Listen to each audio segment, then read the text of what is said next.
Hi everyone, this is just a quick video to give you an idea of how we go about programming your Rlink and going into developers mode.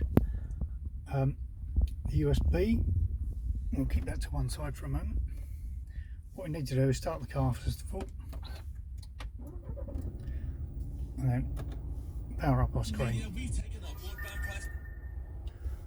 Then we go menu,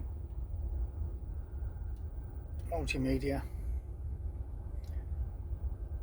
settings, photo settings. And then what we'll do is leave it normally about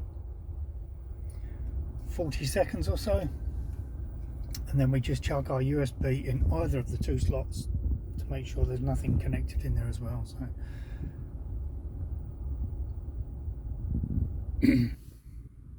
that's probably long enough.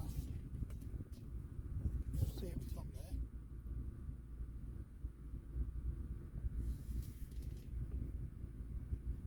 No audio files in device. Okay. Once it's done that, we now leave it for about 20-30 seconds. Generally the screen shouldn't change, and the only USB we've got plugged in is our USB stick. It should also be said while we're waiting that after programming you remove the USB stick, keep it. It can be used multiple times, and you can also copy the file that's on there for your own use, keep it on your PC, on your desktop, and use the USB to update your Rlink at any point. Okay, that's probably long enough. Now what we need to do is press the screen once there and 12 or more times down in this corner, but it's only after we've put the USB in and it's seen no audio files. Okay, so here we go. I find the quicker you do it, the better it is. So 1, 2, 3, 4, 5, 6, 7, 8, 9, 10, 11, 12. Sometimes it takes 13. Now what's happened? It will go, I pressed it one too many times, so it goes into another menu. If you do get this come up, go back one and you'll come to your developer side. Okay, don't touch anything on this side of the screen, nothing. All right, you can do some damage. If you go to your display mode or anything like that, you can change it, you can lose your screen.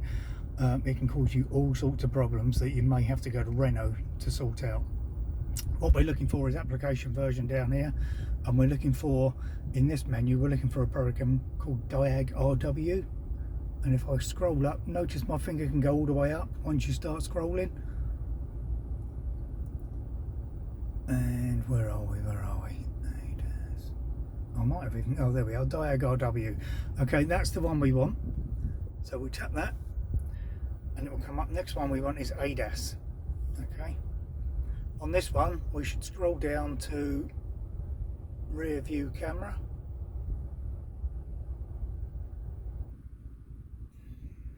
Which is just down the bottom there, this one here. Notice there's a menu there.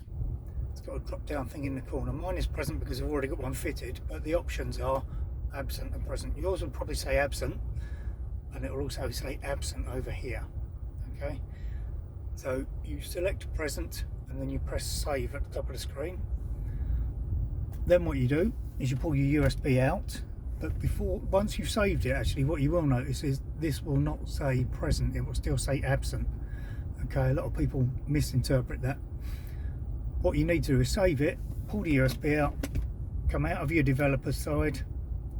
Once you come back onto your normal screen, press and hold the power button on the screen for a few seconds,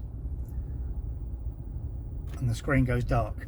What's happening now is it's doing a hard reset, and what will happen is when it reboots, it will see that you've got the camera actually activated.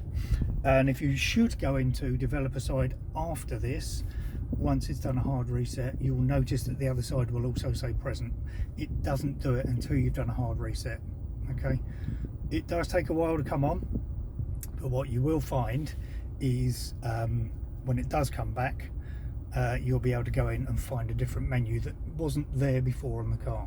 So that's when you know it was successful or not. All the way through this process, keep the engine running, because if your power level drops below a certain amount, you can do some nasty things to your Rlink. It shouldn't happen, but to avoid the risk, there we go, screen's just come back on. just to avoid the risk, leave the engine running until you've done that. Okay, so what we're going to do now is we go in our menu, and then we go vehicle, parking assistance, and you'll notice up here you've got rear view camera. If you haven't got sensors, that won't be there. Go on your rear view camera and you can turn your camera on or off. You can set up your guidelines, turn them on and off individually. You can also go in image settings. Notice here it also comes up with the ways to change the brightness, the contrast and the colour. Whenever you first program it, it will always default to 50-50-50 all the way along. This will show you an image of the guidelines and everything. The blue lines won't operate at the moment because you're in the test page, okay, but that image will stay there until you come out of that mode. If your camera isn't already fitted, you'll get a grainy screen come up here and it will say camera damaged or broken, and then it will go blank.